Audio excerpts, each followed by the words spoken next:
Então, Má, deixa eu te perguntar em relação à classificação, né? Quais são as diferentes classificações da restrição de crescimento intrauterino que a gente tem, né? De acordo com cada uma delas, assim, quais são os diferentes tipos de classificação que a gente pode pontuar? Ó, vamos começar então pela classificação mais antiga, que é a mais habitual, a clássica, que é aquela classificação de Lindsay Evans, né? Que é de lá, de antes dos anos 80 até. É aquilo que a gente falava, né? Que tinha o restrito simétrico, assimétrico e aquele intermediário. Então, naquele período, quando isso foi estudado, como se percebeu que um bebê que era menor poderia ser um bebê que tem alguma patologia associada, eles acabaram verificando que existia basicamente dois tipos de bebê. Um bebê que era todo picurruchinho, né? O bebê todo pequenininho, que é o restrito que a gente chamava de tipo 1, que é onde eu tenho todos os tamanhos do bebê menores de uma maneira conjunta. Ele é todo picurrucho. E o assimétrico, que seria o outro lado, que é aquele bebê que tem os ossos longos, circunferência cefálica dentro da normalidade, mas ele é magrinho. Ele não consegue ganhar o peso adequado e a gente consegue ver isso pela circunferência abdominal. Tem também aquele restrito que era chamado de intermediário, que é a menor parte deles, que é um bebê que tem um pouquinho das duas coisas, né? É aquele limbo, né? Aquele, se não é um nem outro, a gente bota aí no meio. E, inclusive, muito pouco se estudava em relação a esse intermediário. O intermediário sempre é aquele, não consigo fechar ele no simétrico ou no assimétrico, é intermediário. Uhum. E o que eu acho legal das novas classificações, o novo raciocínio, é que, na verdade, a gente consegue separar legal quem que é quem, tá? Então, antes o simétrico, o assimétrico e o intermediário meio que seguiam condutas muito parecidas. E se pensava muito que o pequenininho todo, o todo pequenininho, simétrico, tinha uma relação direta somente aí com malformação ou uma infecção congênita inicial. Então, aquele bebê onde o agravo aconteceu na fase de hiperplasia celular, que é no início, né? Então, assim, uma coisa que é legal para você pensar aqui comigo. Vamos fazer, assim, uma linha do tempo. Então, o início da gravidez, até isso, as 15, 16 semanas, é a fase mais importante de hiperplasia, correto? Se eu tenho um agravo que acontece exatamente nessa fase, eu vou alterar a hiperplasia global aí desse bebê. Então, ele vai ser todo picurruchinho, né? Agora, se eu tiver mais para o final da minha gestação, com minhas 27, 28 semanas, e eu tenho um agravo naquele momento, esse bebê ele já tá todo formadinho, né? Então, normalmente esses agravos finais acabam realmente alterando principalmente o ganho de peso do bebê mesmo. Então, é a circunferência abdominal que vai alterar. Então, se a gente pensar qual o tipo de agravo e quando esse agravo realmente começou, a gente vai ter um bebê que a gente vai chamar de restrito, mas de uma patologia diferente. Então, os mais tardios, a gente costuma falar que tem uma relação mais com a placenta, tá certo? Agora, aqueles que são pequenininhos desde o comecinho, normalmente não tem uma relação com a placenta, certo? Isso não é uma verdade absoluta que eu tô falando em relação aí ao raciocínio que era feito por Lindsay Evans, tá? Uhum. Depois disso, o pessoal da Fetal Medicine Foundation aí, professor Kipros, maravilhoso, eles sempre estudaram muito isso, e a Doppler velocimetria e etc. E eles determinaram aí aquilo que a gente fala de insuficiência placentária, e determinaram um raciocínio lógico que faz todo o sentido do mundo, aonde os bebês restritos que não têm uma relação direta com o agravo inicial ou uma cromossomopatia, a grande maioria deles realmente tinham um agravo que influenciava a placenta. Então, é aquilo que a gente fala, né, da alteração de Doppler. E aquele raciocínio que a gente usava, que era a alteração da artéria umbilical, depois que a umbilical aumentava a resistência, esse bebê fazia aquilo que aqui no Brasil a gente fala muito, que é a centralização, que é a Uhum. vasodilatação da cerebral média.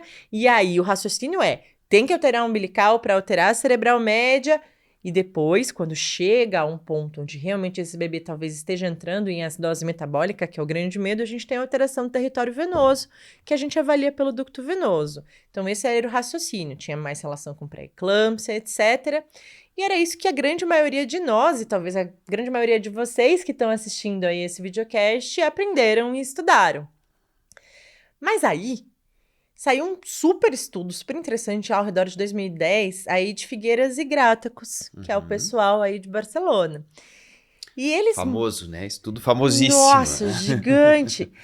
Que demonstrou com milhares e milhares de bebês pós-natal, assim, que a gente não conseguia fazer o diagnóstico de um monte de restrito, que a gente chamava de assimétrico, usando os parâmetros, que eram os parâmetros clássicos da Doppler velocimetria, que tinha um monte de bebê que no pós-natal, que na verdade a gente só consegue bater martelo de restrição no pós-natal, né, Jader? A gente tem ideias na ultrassonografia, mas é no pós-natal mesmo que a gente consegue bater martelo.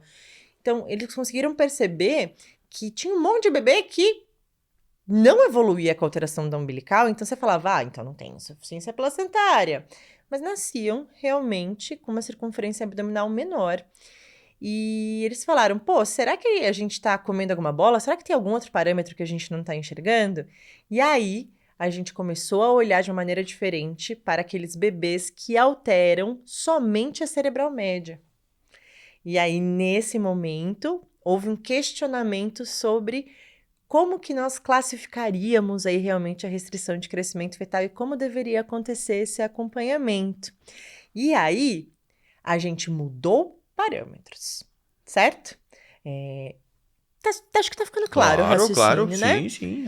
Na hora que a gente muda esses parâmetros, a gente para de olhar no peso fetal como um todo e a gente começa a entender que tem bebês que vão mudar o peso fetal como um todo. Mas qual seria um parâmetro ultrassonográfico fidedigno que muitas vezes vai aparecer ali sozinho e que deveria chamar a nossa atenção? E aí a gente fala do tamanho da circunferência abdominal, que antigamente não era utilizado como um parâmetro isolado para determinar se esse bebê estava ganhando peso adequado ou não. Porque se a gente... Era a relação dela com os outros parâmetros, Exato, né? a gente ia falar aí de peso fetal estimado e utilizar aí a circunferência craniana, a gente ia utilizar o comprimento do fêmur e a circunferência abdominal. Às vezes era um bebê que era femorudo, que tinha uma circunferência cefálica normal, aí ficava no percentil 12 e aí você falava, pô, não é abaixo do percentil 10, então tá, beleza. Mas não, a gente tá falando que o ganho de peso final, principalmente nos bebês que tiveram esse agravo um pouco mais tardiamente, tem que olhar aí a circunferência abdominal, é o acúmulo de glicogênio, é o depósito aí de gordura, é o tamanho do fígado principalmente, né, quando a gente fala de circunferência abdominal. E aí a gente passa a olhar como a gente percebe, e a ciência comprovou em diversos estudos, que o parâmetro mais importante para a determinação de restrição de crescimento fetal, principalmente nesses assimétricos, segundo Lindsay Evans, seria a circunferência abdominal do bebê.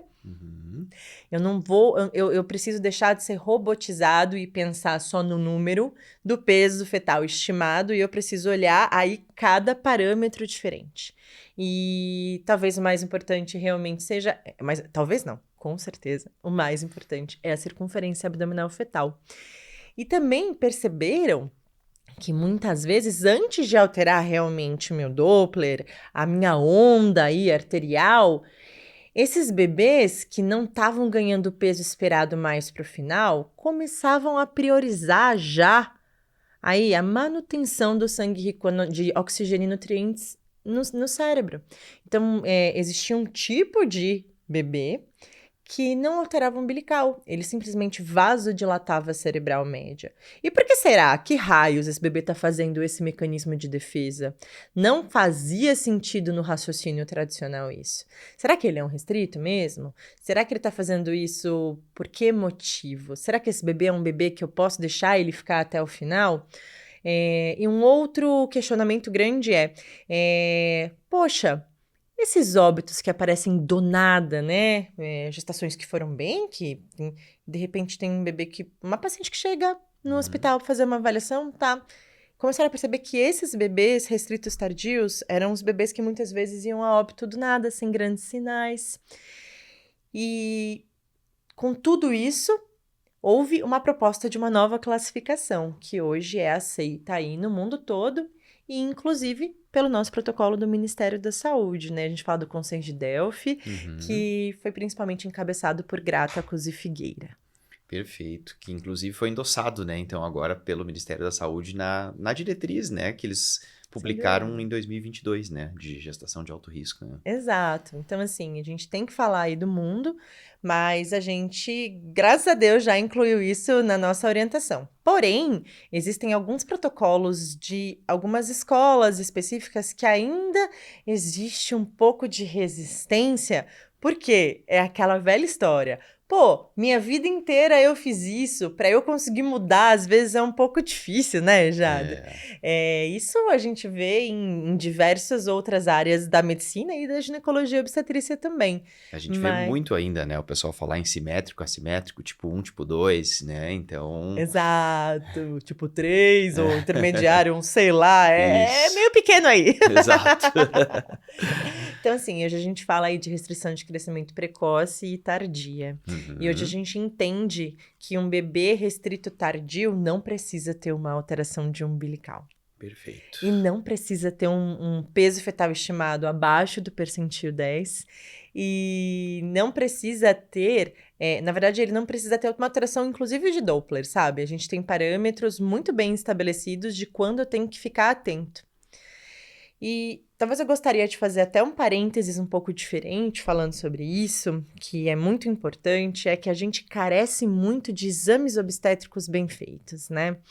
Então, muitas vezes, não é um especialista em gestação que está fazendo ultrassom, e você, como médico que está trabalhando aí fazendo pré-natal, às vezes você não sabe realmente fazer a avaliação, você não é ultrassonografista e nem é obrigado a ser, mas daí você chega um exame para você e não tem esses parâmetros pré-estabelecidos. Então, assim, eu torço muito para que isso mude e para que esse nosso videocast chegue em várias pessoas que fazem ultrassom de bebês e entendam o quanto que é importante a gente, como obstetra ou o clínico que está fazendo o pré-natal, o médico de família, ele ter acesso aí a esses valores, como por exemplo, qual é o percentil da circunferência abdominal segundo o Radlock, que é o protocolo que a gente mais utiliza, né, que é a base que a gente mais utiliza, que é Radlock. Então, a gente não tem isso. Então, diversas vezes eu com os meus alunos pego aí o ultrassom que veio, eu abro a tabela, no Google mesmo, eu baixo a tabela de Radlock circunferência abdominal. E aí eu pego o tamanho que foi descrito, coloco na tabela para poder chegar no valor do percentil e muitas vezes eu faço o diagnóstico só dessa maneira. Então, acaba passando, gente. E passa porque a gente precisa aprender a falar a mesma língua todo mundo. Com certeza.